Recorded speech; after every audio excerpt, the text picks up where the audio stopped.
So I hope you guys can see my screen share, and it says that for housekeeping purposes, please rename yourself as your delegation and then hyphen your name or you can also write your school there. And please use the raise hand function if you have any question during the briefing session. We will also have a Q&A session at the end. So I would like to ask you to unmute until we call on you to ask questions. That is by using the raise hand thing. Or you can just leave your question to the end and I will always address your concerns. So the meeting will be recorded, and we will also upload. The PowerPoint I used in the briefing session, along with the recording, to the SDG campus, and then we will also send it to your email.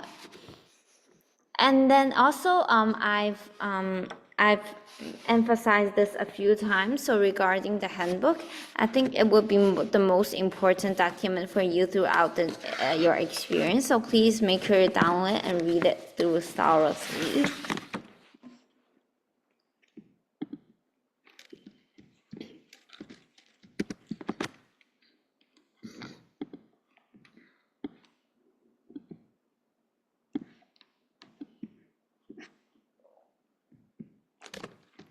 Okay, so I guess we will start the session first because it is an international conference, of course. So welcome to the UNESCO International Conference on Smart and Sustainable Cities 2025, organized by the UNESCO Hong Kong Association and supported by the World Federation of UNESCO Club Centers and Associations. Yeah, so because it's an international conference, of course, we have students from different places, living in different time zones. So I'll just record the meeting to allow them to look back at it afterwards. And I'll start the meeting right now, although we do not have full attendance. So just a little bit of introduction about myself. So I'm Americana who has been spamming your email inbox with notifications and reminders. So I'm the coordinator of the Model UNESCO project, and I'm also the Youth Affairs Coordinator of the UNESCO Hong Kong Association. So apart from that identity, I also participated in a few international conferences, including the 29th United Nations Climate Change Conference, widely known as the COP29. And I'm the winner of the best delegation of the first and second International Model UNESCO Conference, hosted not by us, but officially hosted by the World Federation of UNESCO Club Centers and Associations. And of course, this conference is also supported by the UFCA. So yeah, just briefly go through again the housekeeping measures. Make sure you update your nickname on Zoom, and also make sure you use the raise hand function for Q&A during the session.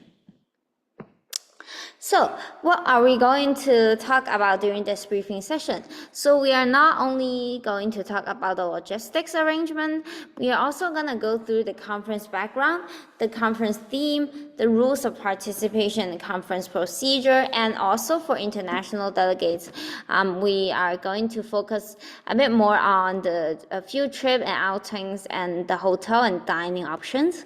And then also, how could you access online resources, the delegation allocation, and et cetera, et cetera. And also, we'll do a frequently asked questions and Q&A at the end. So, Model UNESCO Conference. So how many of you guys have participated in Model United Nations or MUN? Okay, raise your hand or just type something in the chat if you have.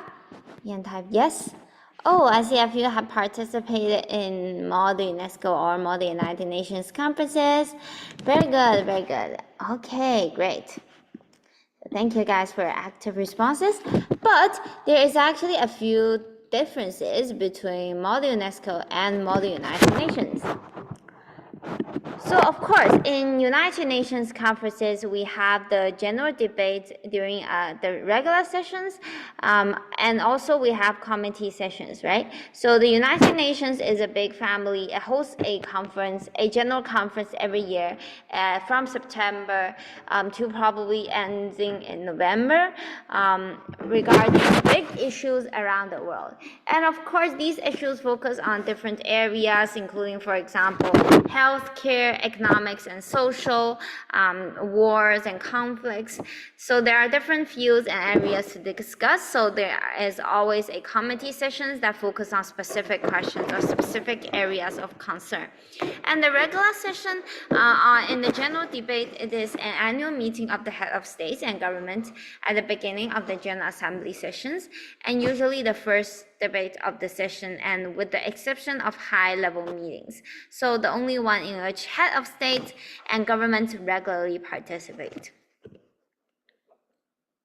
So for UNESCO, we are really a kind of like a committee session because we are a specialized agency within the United Nations system that focuses primarily on education, sciences, cultures, and propagation.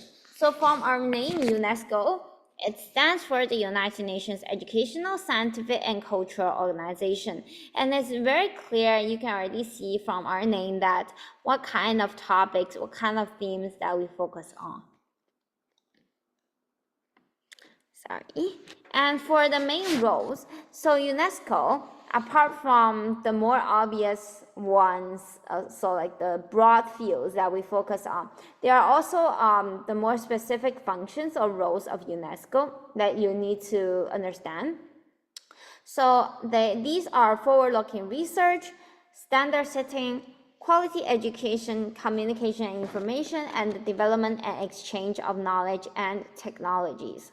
So it really relates to this conference in the sense that we are trying to establish more network and get more international youth to exchange their ideas with each other and to push for global collaboration. So it matches very well with quality education, development and exchange of knowledge and technologies, and also communication and information. And lastly, just a bit about our mission. So we aim to contribute to the building of a culture of peace, eradication of poverty, sustainable development, and intercultural dialogue through education, sciences, culture, communication, and information.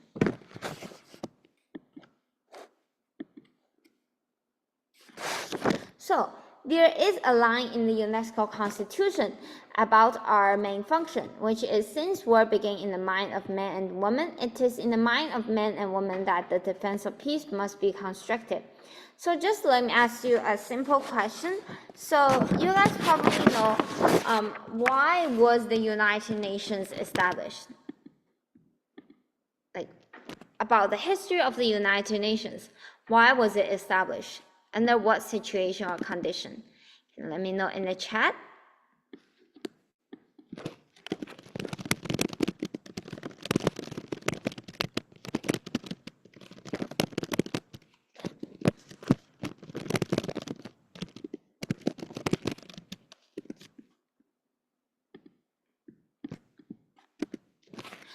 Is anybody typing in the chat?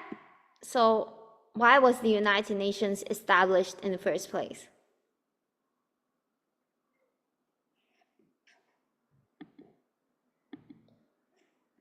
To prevent another world war. Yes, for safety after the World War II. Yes, the United Nations was established primarily because we want to promote peace and prevent war, right? But we already have the Security Council, who will actually send armed forces to protect or prevent war and to protect peace. So why do we need UNESCO? So UNESCO actually focuses on a different perspective of preventing war. So even when the war is still going on, in 1942, the head of education of different states came together to start looking for ways and means to rebuild education system and once peace was restored. And in 1945, right after the end of the World War II, during November 1st to 16, the United Nations Conference for the Establishment of an Educational and Cultural Organization was held. That led to the establishment of UNESCO. So UNESCO wanted to actually, if you look at the Constitution, prevent war by changing people's mind. Education is very important. It starts from our mind. And it kind of, in my perspective, negotiation and building that kind of mindset might be more effective or might be more of a long-term solution compared to armed forces. And that is a central value that UNESCO embeds. And of course, in our history, we started off with the birth of UNESCO in 1945. At the end of 1945, it was passed, the declaration or like the statement or like the agreement was passed. And then in 1946, we officially had a meeting and celebrate everything, our establishment.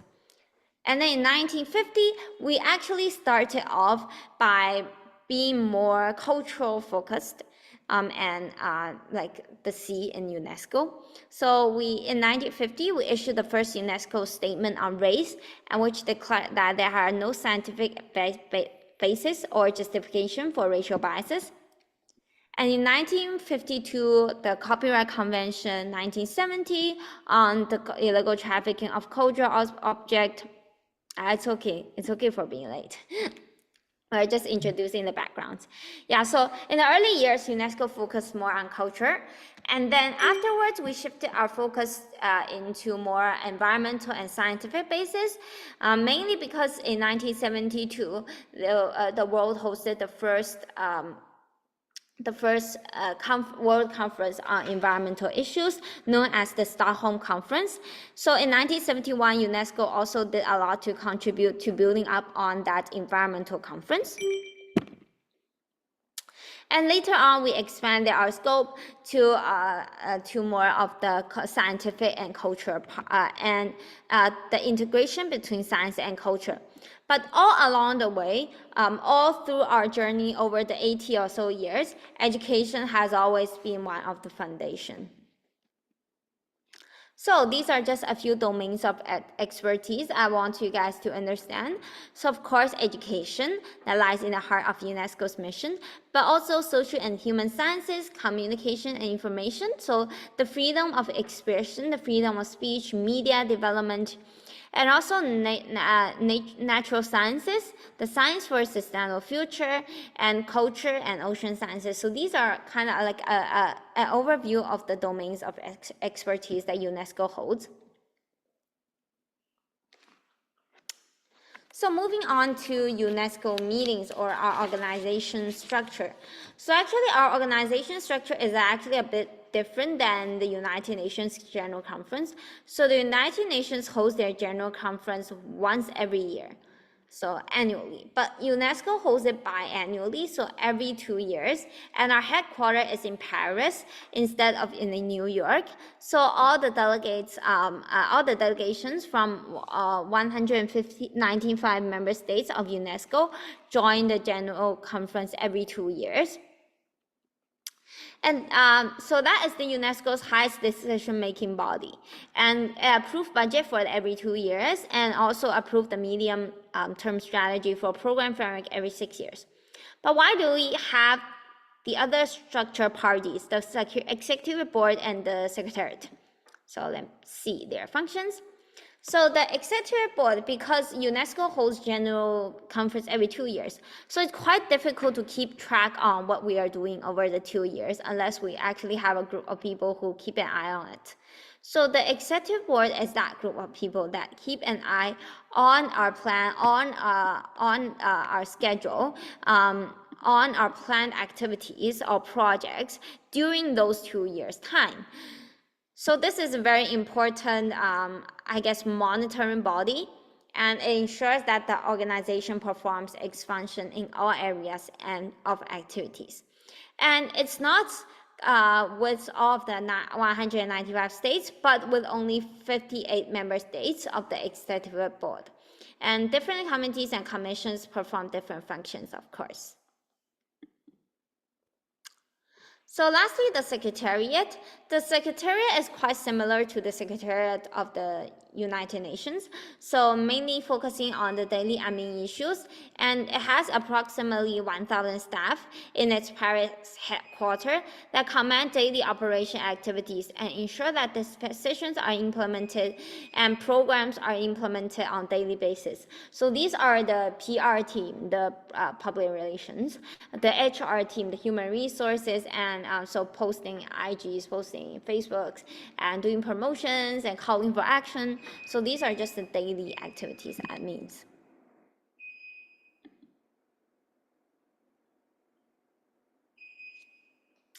So moving on to the UNESCO Hong Kong Association. So these are the two.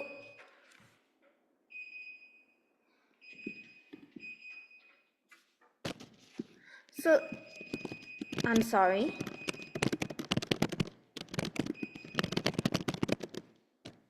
Just give me a minute. Okay, so these are the two organizers of the Model UNESCO International Conference, the UNESCO Hong Kong Association and the Hong Kong Institute of Education for Sustainable Development. So let me ask you a simple question, a guessing question. So which organization do you think was established first? Just guess from these two. You can type in the chat. So do you think the UNESCO Hong Kong Association was first established, or do you think the Hong Kong Institute of Education for Sustainable Development?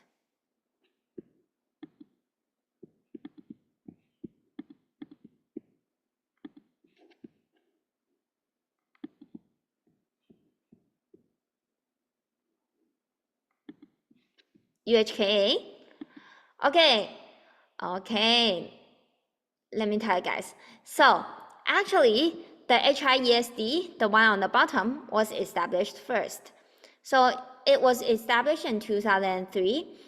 And in 2010, it submitted application because Hong Kong is a politically correct, it's a part of China. So we have to get approved by the Chinese National Commission for UNESCO Club Centers and Association for setting up our Hong Kong UNESCO Association. So the HIESD actually submitted the applications for establishing UNESCO Hong Kong Association to our Chinese National Committee and to the World Federation of UNESCO Club Centers and Association for our establishment. And only with that effort, UNESCO Hong Kong Association was successfully established in 2010.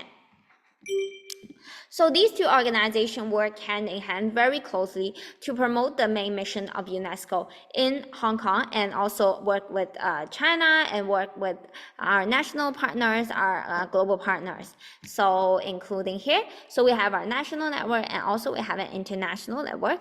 We work with different international organizations around the world.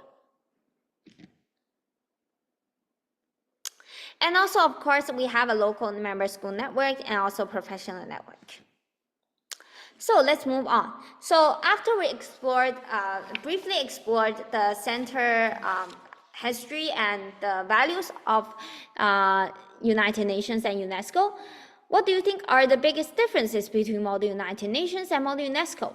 So, of course, the most obvious one is probably the last one. So for UNESCO, Model UNESCO, the topics are mostly focused on education, science, culture, and communication. But the other ones are not that obvious. So first of all, UNESCO having its main,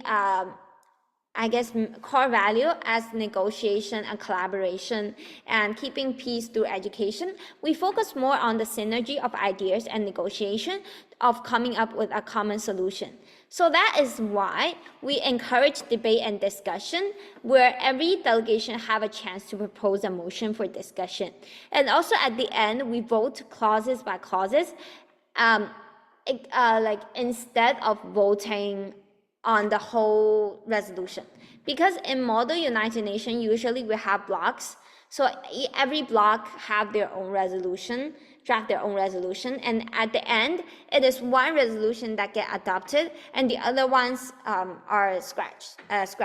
So that is how Model UNESCO is quite different from MUN, because we vote clauses by clauses to try to include everybody's idea in our final resolution, instead of trying to just choose the most attractive or the most persuasive one and scrap all the other ones. So that's a big difference.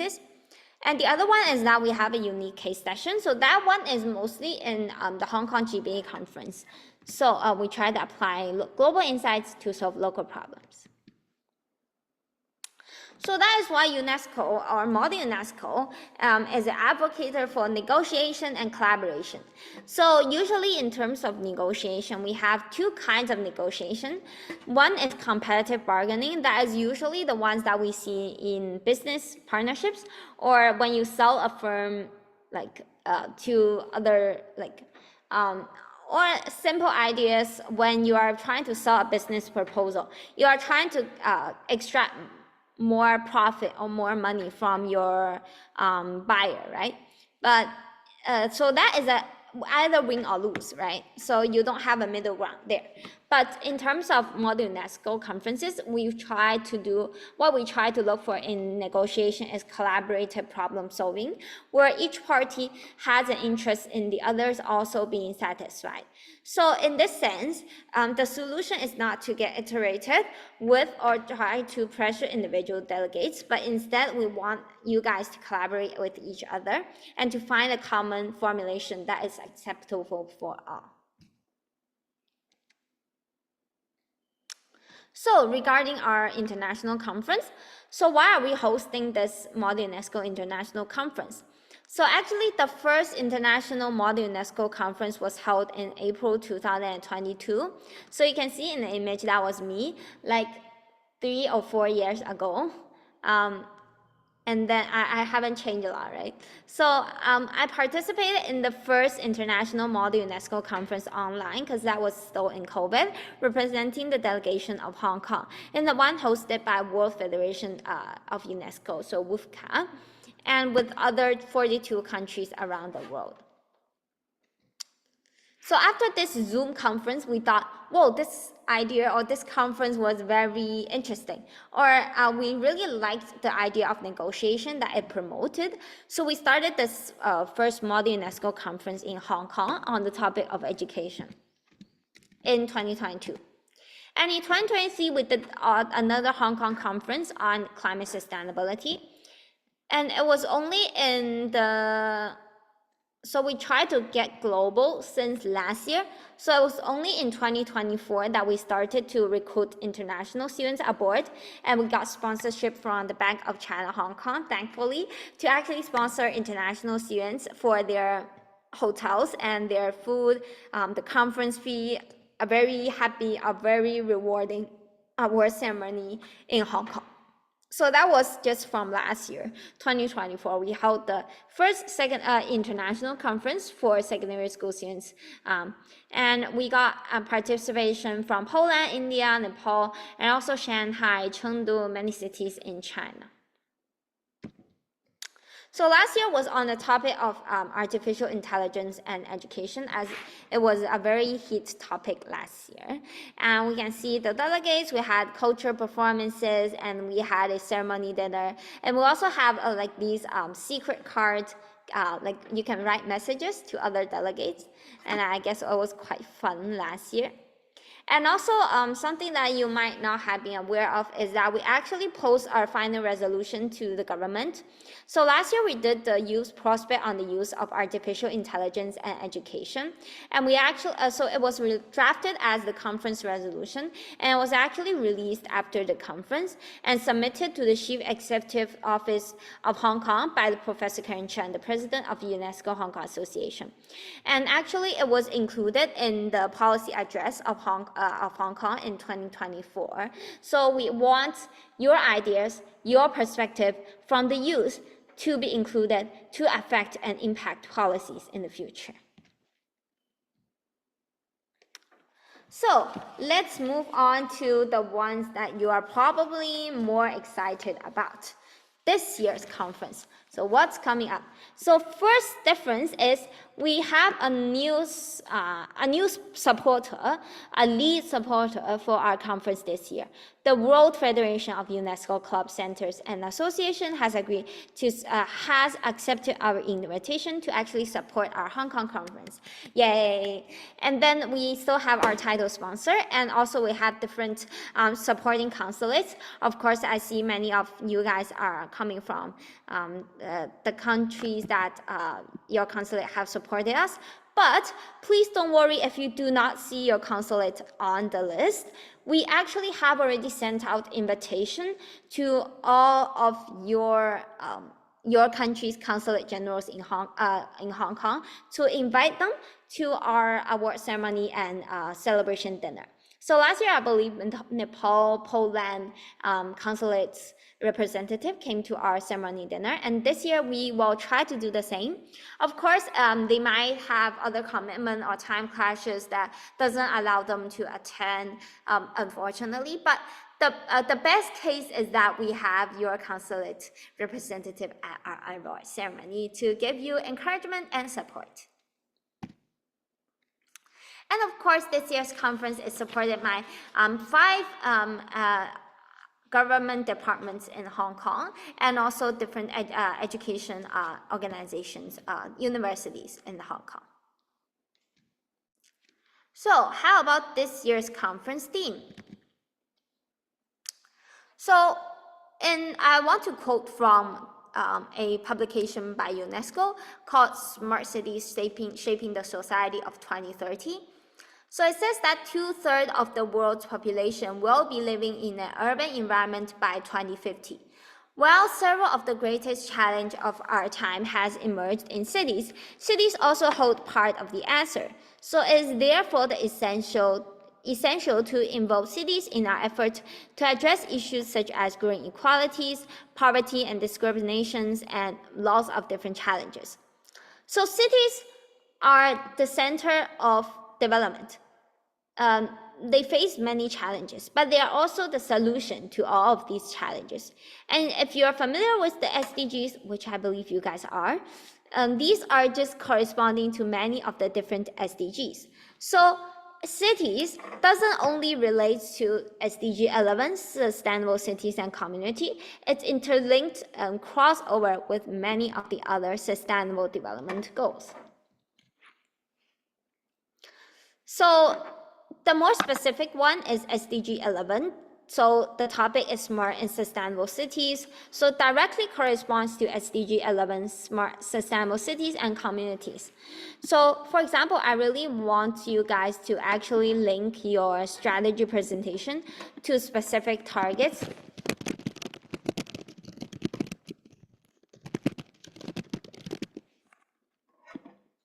So for example, if your strategy is mostly related to how technologies can help with transportation, for example, EVs, electrical vehicles, or hydrogen-powered, I don't know, train, like buses, or like flights, then it could be related to target 11.2.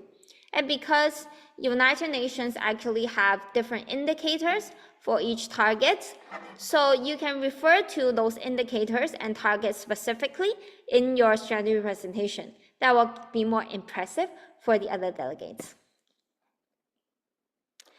And also, I really recommend you to try to look for ways to link the SDG 11 and your proposal to all of the other sustainable development goals, including SDG 1, no poverty, SDG 3, good health and well-being. So you can see that I've tried to propose some of the question of inquiry that you guys can think about during your preparation for the strategy. So maybe, can you just excuse me for like 1 minute for me to turn on the aircon, because it's like very hot.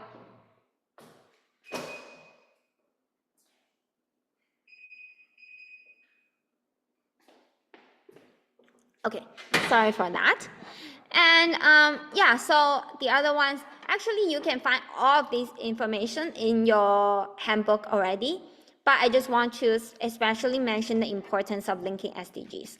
The other information, for example, the UNESCO Global Network of Learning Cities, the Creative Cities Network are all related to our UNESCO's efforts in promoting smart and sustainable cities. And you guys can mention these kind of ideas in your strategy presentation as well. And also make reference to these important publications. Yeah, so these are all in your handbook already. So the fourth part of our briefing session today, the conference procedure, probably the most exciting one. So the first session will be a strategy presentation session where each of your delegation have to present the strategy that your country are implementing or in which they propose to be implemented in their country in relevance to the theme of the conference. So they can be focusing on existing procedure or programs, laws, or you guys can even create your own strategy based on your research. But you don't have a very long time to present it. So each delegation can be given 3 minutes for their speech, accompanied by presentations and PowerPoint slides. And after each delegation finishes your speech, you will be given 2 minutes for a Q&A session. But these 2 minutes is not like you asking yourself, it's the other delegation's chance to ask questions. So I do encourage you guys to participate actively and listen to other delegates' presentation actively during the strategy presentation session. Because this is probably the longest and the most boring session throughout the day because you have to sit there and listen to every group present. But it's actually very important to learn about different countries, different delegations' perspective on this problem. Oh, and the order of presentation is in alphabetical order. So whichever delegation actually comes first will be speaking. I guess we will go to the delegation list at the end, or I have it here. So the first is probably Belarus, and then Belgium, and then Brazil. So it's alphabetical order. But then we also have 12 teams that will come from the Hong Kong GBA conference. So you never know, maybe Argentina, delegation of Argentina won the HK GBA conference, and then Argentina will come first. So that's just a chance. So the second session will be moderated debate and discussion. This session is actually quite confusing. So I just illustrated in diagrams. So imagine we have 20 delegations in our conference. So we are doing 2 delegations proposing motions every round, and total speaking time for each round is 10 minutes. And then we will start in so in the moderated discussion session, each delegation will have the chance to propose a motion.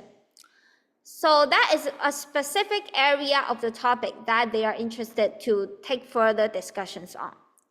And the process will proceed in reverse alphabetical order, in which for our conference, every 5 delegations will be proposing their respective motion, and then one of these motions will be selected through voting. And then the next 5 delegations on the list will propose their motion, and again, one will be chosen after voting.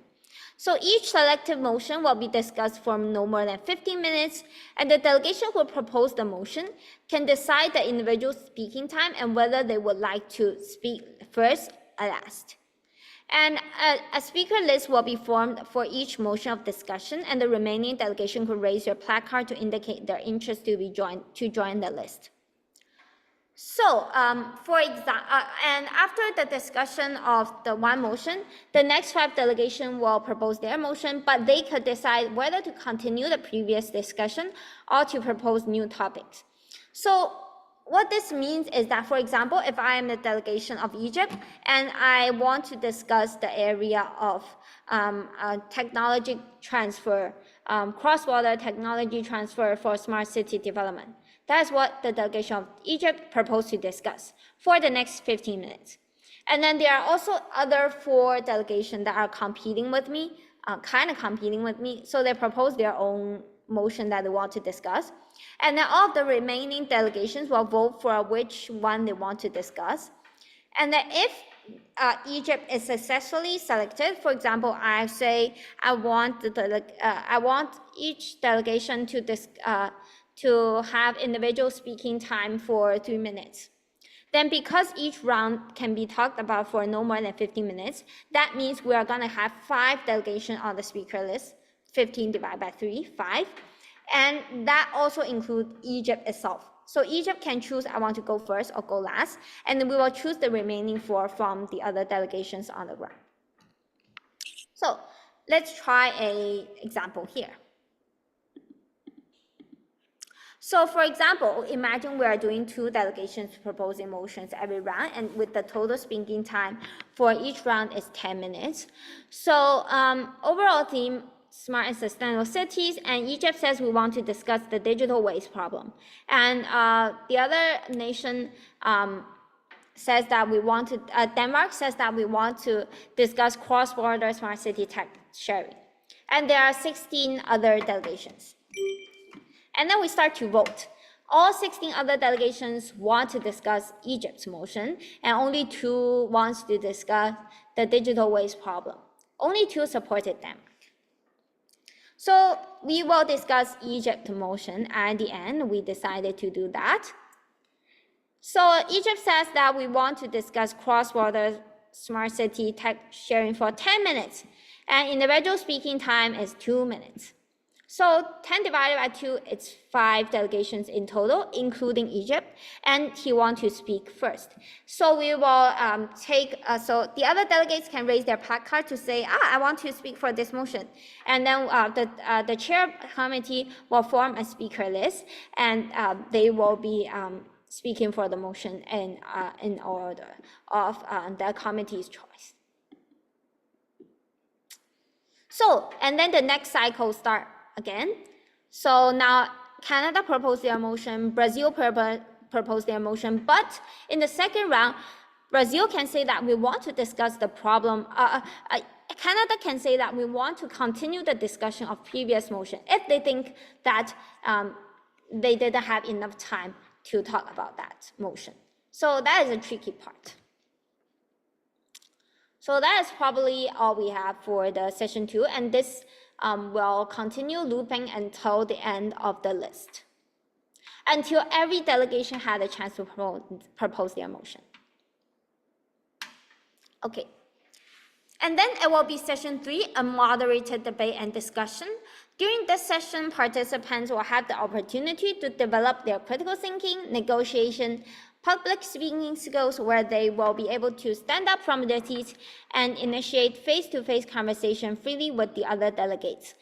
So depending on the previous conversations, you might already know like which few delegations have similar directions of their strategy with you. So you could seek to form 2 to 3 groups to draft resolutions separately.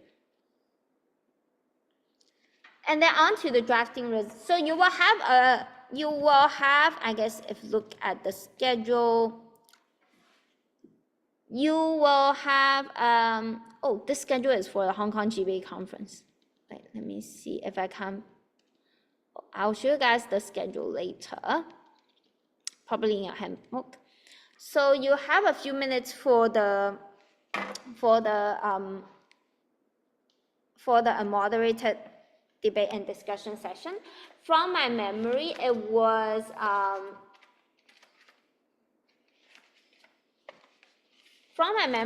30 or 40 minutes for the free discussion, a moderated one, but you can check in the handbook.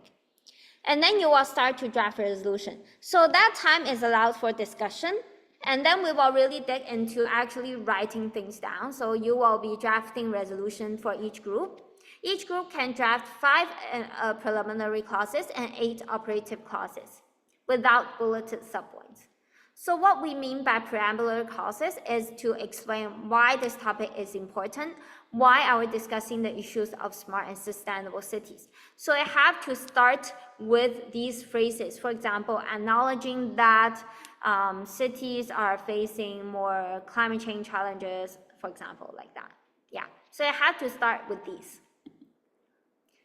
And you can draft 8 operative clauses. So these are how the actual solutions or the recommendations for specific actions that could help you to address the issues that you see. So these have to start with clauses with phrases such as adopts, call for, emphasis, request. For example, I can say that so because the preambulary goes first, so we first know that these problems are happening and we have to solve this problem immediately. And then like with these with the preambulary clauses in mind, we, for example, calls for collaborations between the developed and developing countries to blah blah blah blah blah. So that's an example. So those are the operative clauses. So I have to start by these action phrases, okay? And at the end, there will be 2 voting sessions. The first voting session will be voting for the resolution, where the delegations will vote on individual clauses by raising their placard. For example, we will go to the clause 1 written by group 1. And then we will try to see if how many delegates agree that that clause gets included in the final resolution. And if it's past the half majority, then it will get included.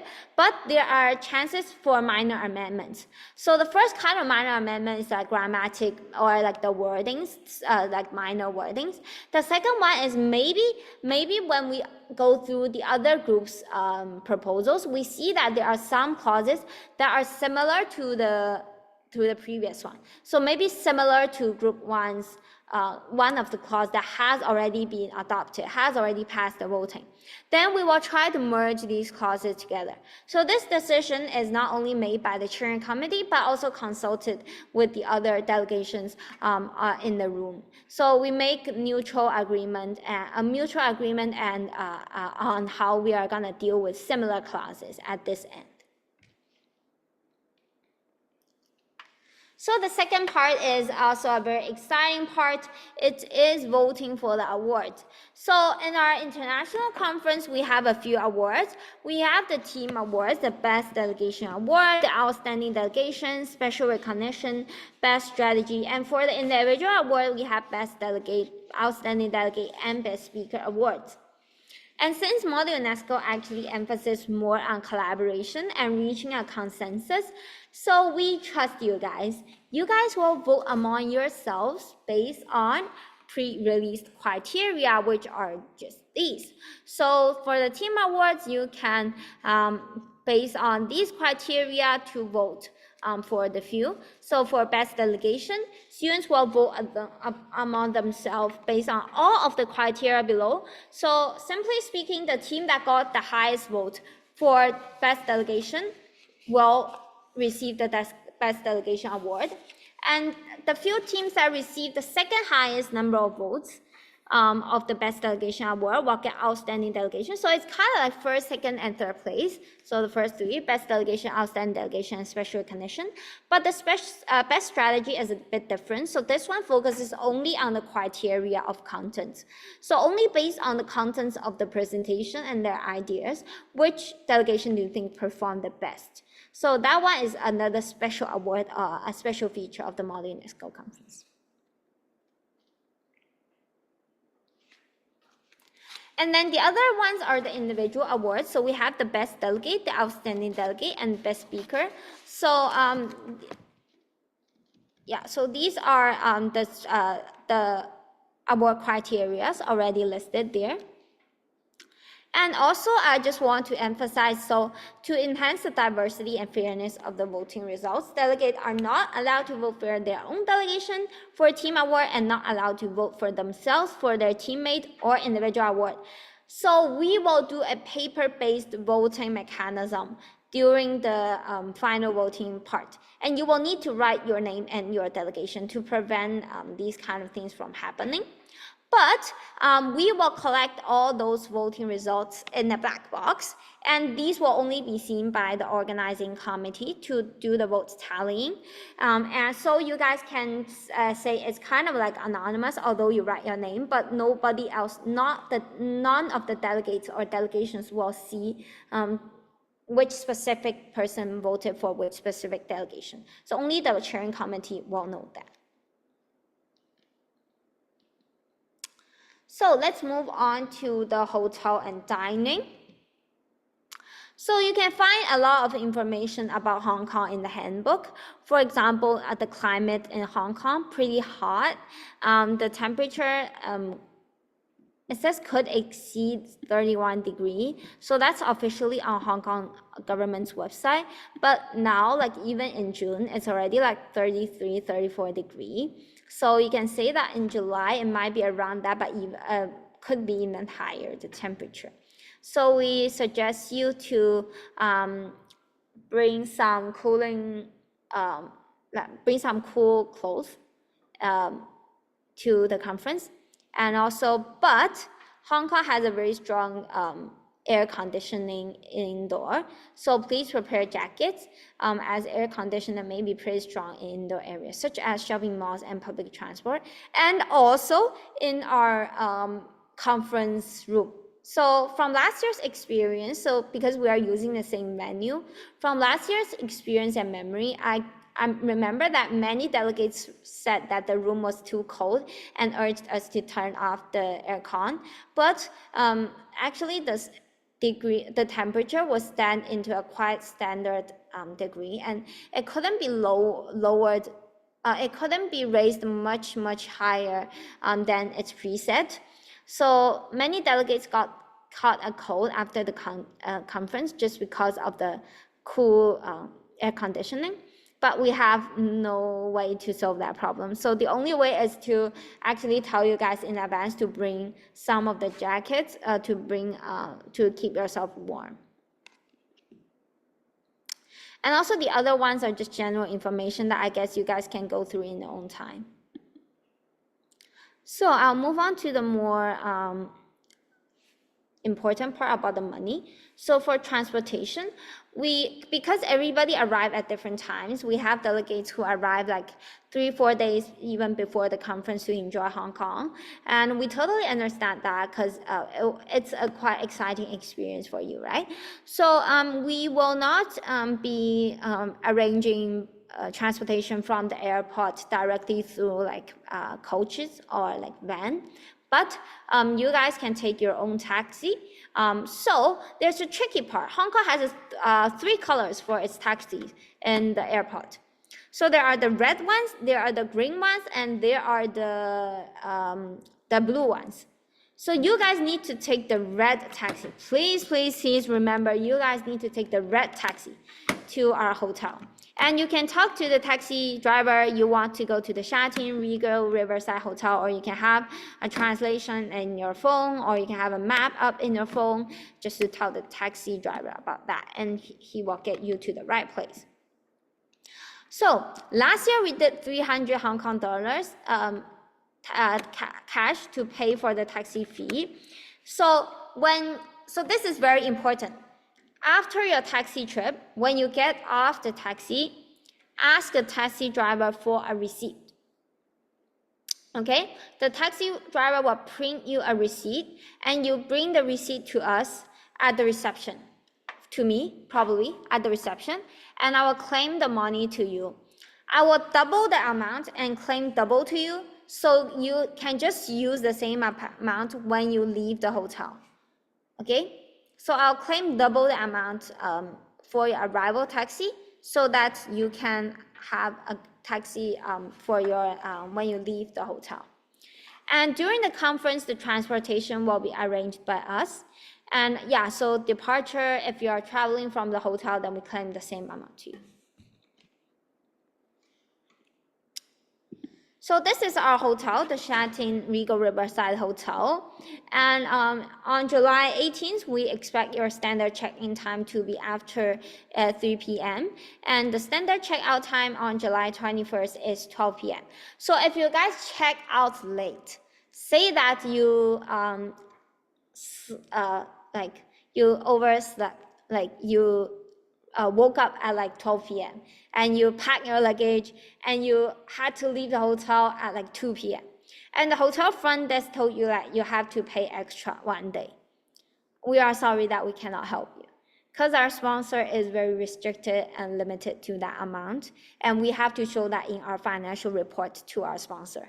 So we cannot afford to have 1 more day for you, pay 1 more day hotel for you just because individual delegates check out late. So you need to take that responsibility. And we will remind you again that the standard checkout time is 12 p.m. July 21st. Oh, another thing is that each delegate will be randomly allocated to a deluxe room. So you might not be allocated to the same room with your teammate. Or we can say that you are definitely not gonna be in the same room with your teammate, okay?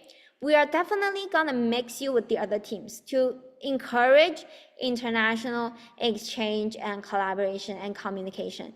That is the rule of the conference, and we know that it's very difficult because last year we received many students who want to switch rooms at the first day. But at last day of the conference, they became very good friends with their roommates. That's usually the case. So please try to open yourself to your roommates. We're all good people here. Nobody's trying to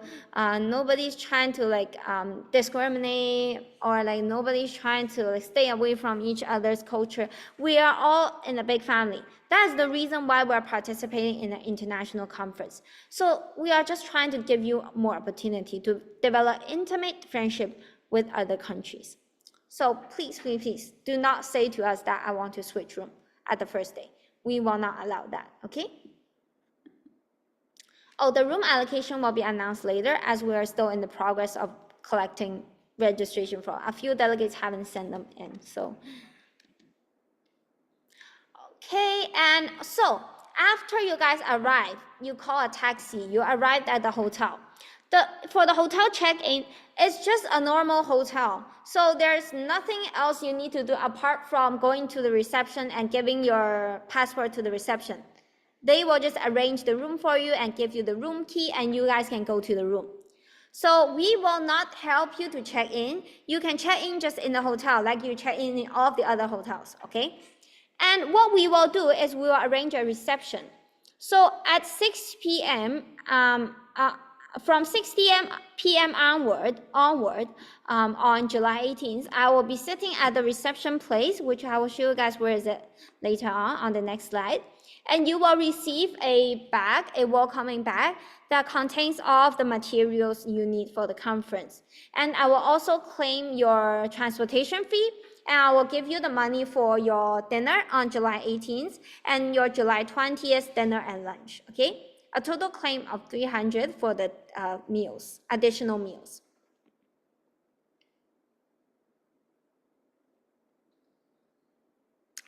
Oh, another thing is that if you arrive too late, like after 10 p.m., you will need to collect the material at the morning of the next day, because I couldn't like wait for you too long at the place. So where is the place? So this is the reception. So there's a sculpture here. And then after the reception, you can turn left. There is a way through and through to the elevators. So if you go through that, there is a cafe area. So at the opposite to the cafe area, there are a bunch of white sofa, and I'll be sitting at the white sofa. Okay, for dining arrangement. So for July 18th dinner, I will give you guys 100 allowance for per delegate. And also for the 20th lunch and dinner, I'll give everybody 100 allowance. So for per delegate, the meal allowance is 300 because all the other meals will be covered during the conference process. So all of the breakfast will be at the 3rd floor of the Liao restaurant of the Regal Riverside Hotel. So it's a buffet breakfast, and I know many of the delegates here are halal or vegetarian, so they have a special, I've asked the hotel, and they have a special halal corner. they have like a card there that says halal corner, and you can take the food that suits you from there. Okay, so that solves the problem with the breakfast. And then for the lunch and for the dinner on the 19th, I also asked the hotel to arrange a special table. So because for the dinner, it will be round tables. So every round table have like 12 seats, and there will be a special table arranged for halal,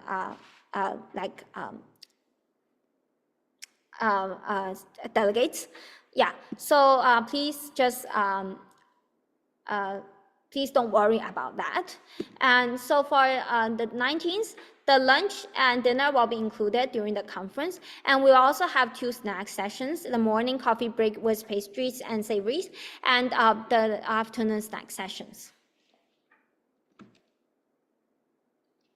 So after we give you your allowance, the reason why we don't arrange group dinner and we give you allowance to find your own stuff is because, to find your own food, is because there are many food choices around Regal Riverside that actually fit within the budget. There are actually local Hong Kong foods that are very good taste and are very, are suitable for the budget.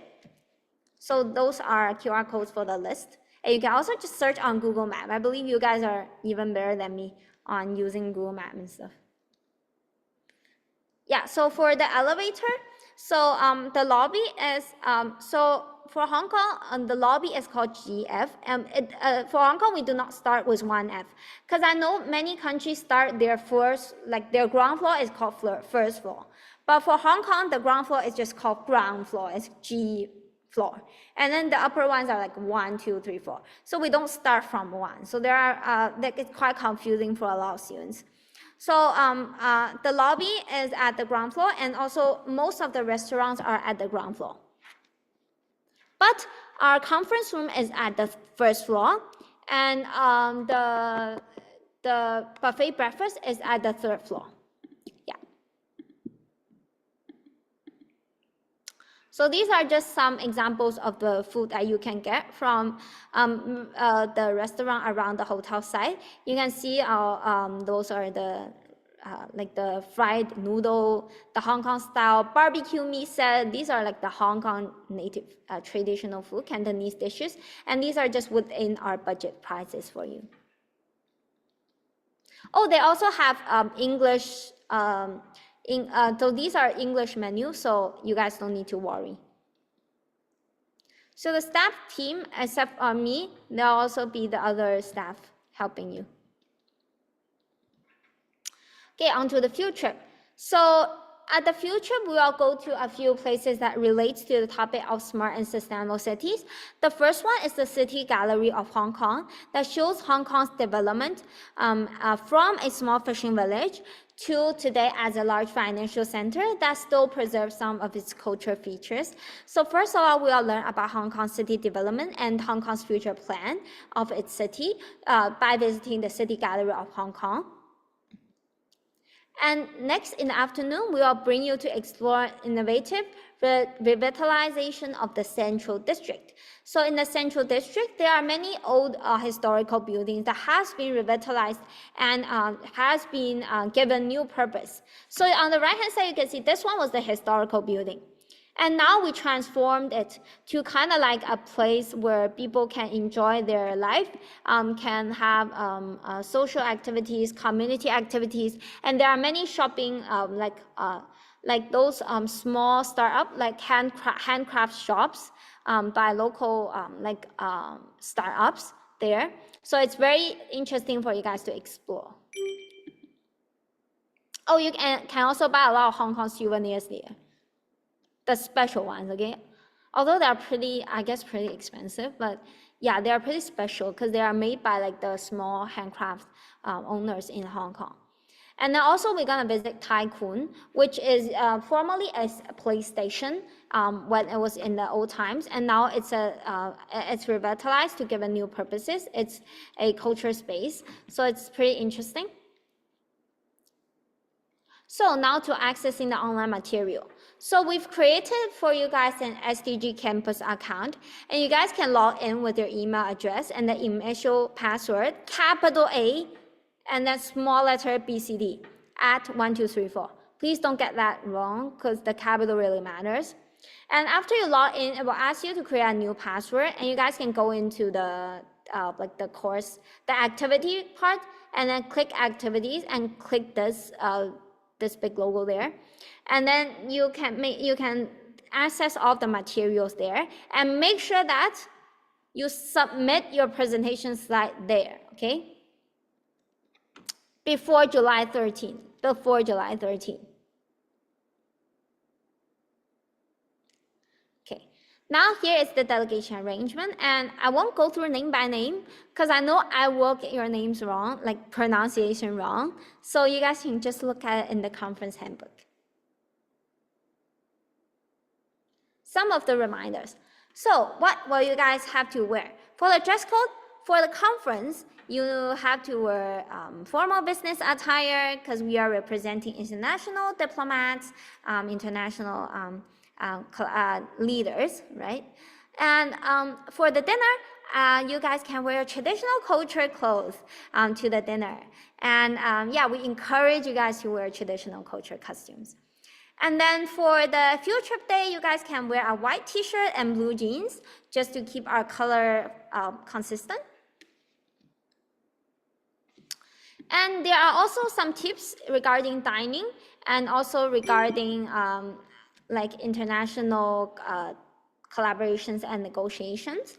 So because we have people with different dining preferences, like vegetarian or people who are allergic to beef or shrimp or halal, so I want you guys to be more inclusive and respect each other's dining preferences.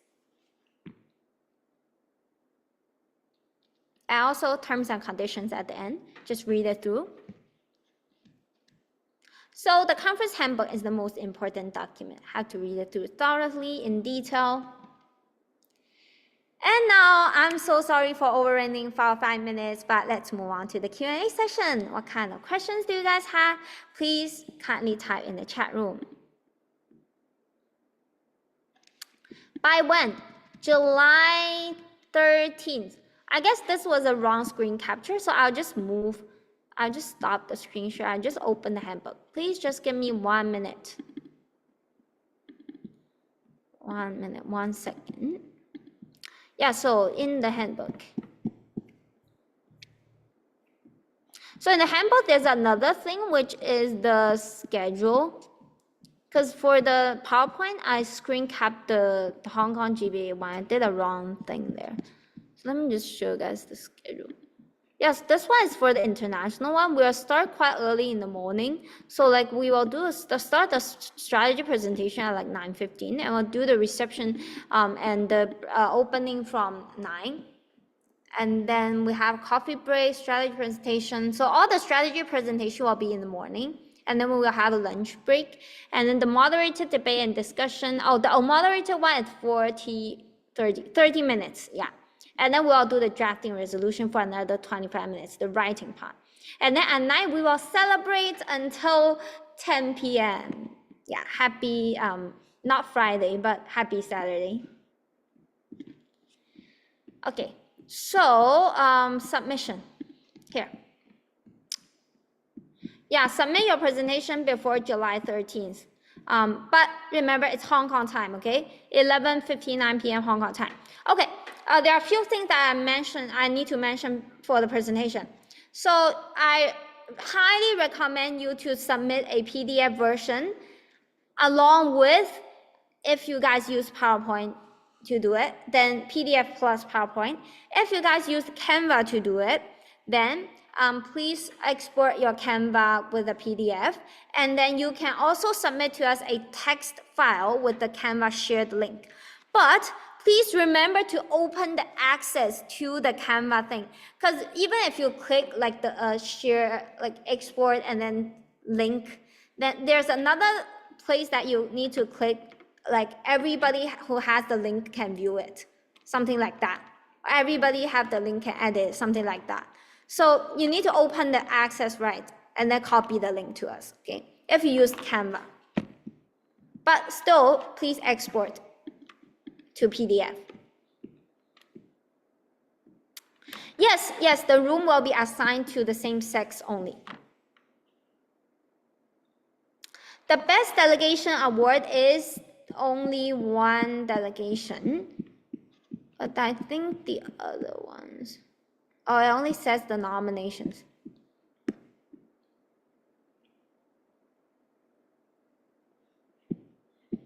Yeah, so I think from my memory, there's one.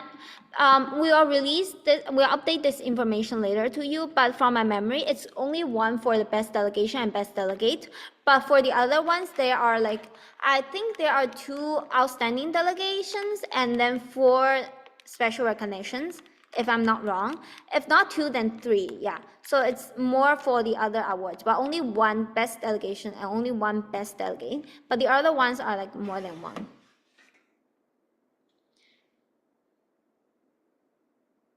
The reception desk, because some of you arrive early, so after you arrive you can go straight to the reception desk. If you arrive like at like 3 p.m. at the hotel, then you can get your key and go to your room to like take a shower, have a nap, and then at 6 p.m. come to the reception desk to get your arrival pack. Arrival pack include like name badges, like the souvenirs we give to you, things like that. Yeah, and the money. Okay.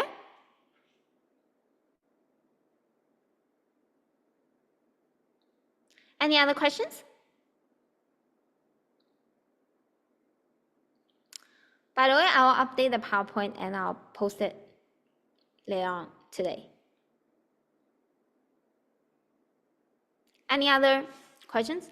Okay, you guys can raise your hand, or if you guys have no questions, then I guess it's the end of our briefing session. But if you do have questions, I will stay for 10 more minutes to answer more questions.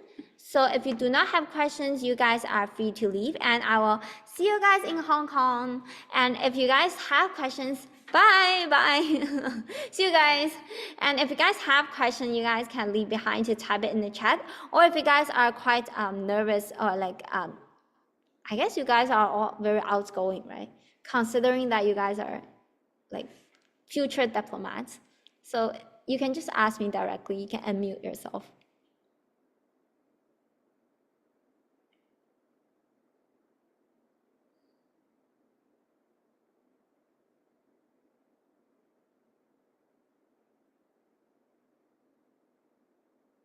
Oh, no more questions? Very good.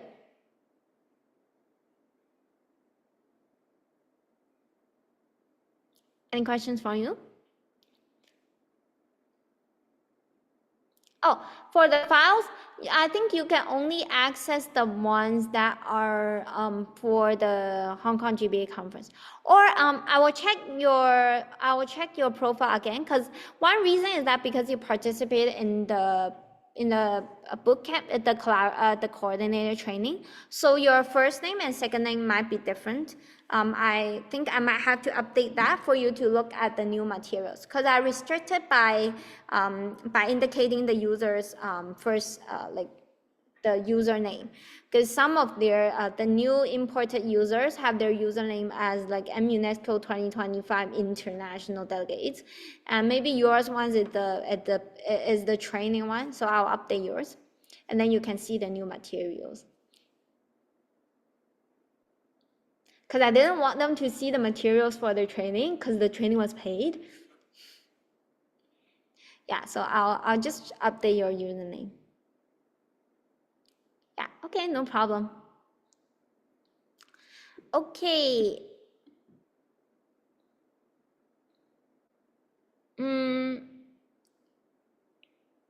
The delegate from Thailand, do you have any questions? Or the delegate from India? Let me try to pronounce your name. Ararus Dogi? Togi? Yeah, okay. If you don't have question, then have a nice day. Bye.